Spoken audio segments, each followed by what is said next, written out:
बहुत अभिनंदन करती हूँ। Shri thank you so much. Premachandran ji. Sir, so thank you very much, sir, for giving this chance to take part in the discussion on the Jammu and Kashmir Local Bodies Laws Amendment Bill 2024. Sir, this bill, in principle, I agree and I support the bill. In providing the reservation to other backward classes, in principle, we fully agree with it. So the bill is introduced and piloted in this House by virtue of Article 243D, Clause 6 of the Constitution of India. Sir, I would like to, technically there is no wrong in piloting the bill, in introducing the bill. We have no apprehension, we have no reservation on this. But if you examine 243D, Clause 6 of the Constitution of India, nothing in this part shall prevent the legislature of a state from making any provision for reservation of seats in Panchayat or offices of chairpersons in the Panchayat at any level in favor of backward class of citizens.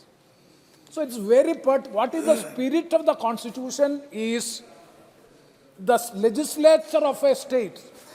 Yes, technically you are correct, since the legislature is dissolved and since it has become a union territory, the parliament is having ample authority, absolute authorities with the parliament to make laws for the union territories. But the spirit of the legislation is entirely different. It is to be by the state legislature. Sir, it is the state legislature is the will of the people of the particular state. And that is why at the time of repeal of Article 370, the Honorable Home Minister has assured this House that statehood will be brought back to the state of Jammu and Kashmir at the earliest, not beyond 1 year, within 1 year. Sir, what has happened subsequent to the repeal of Article 370 or dividing the state of Jammu and Kashmir into two union territories? That has never happened in the history of independent history of India. This is the first time in Indian history a state is being divided into two union territories. A state might have divided into different states, but this is the first time in the constitutional history and the independent history of India, first time a state is divided into two union territories against the whim and fancy of the people of Jammu and Kashmir. And so far no election is held, the statehood is not being brought back. In such a situation, you are coming with the laws. That is a law which is providing reservation to other backward communities or other backward classes of the people in the state of Jammu and Kashmir. It is not fair on the part of the parliament to make a law. Let the assembly, let the statehood be brought back and the assembly be reinstated so that the assembly can very well provide the reservation to the people belonging to the other backward classes in the state of Jammu and Kashmir. Sir, at this juncture, I would like to say one more thing, that is regarding the technically it is fully okay, but in principally it is not fair on the part of the government in coming with such a bill.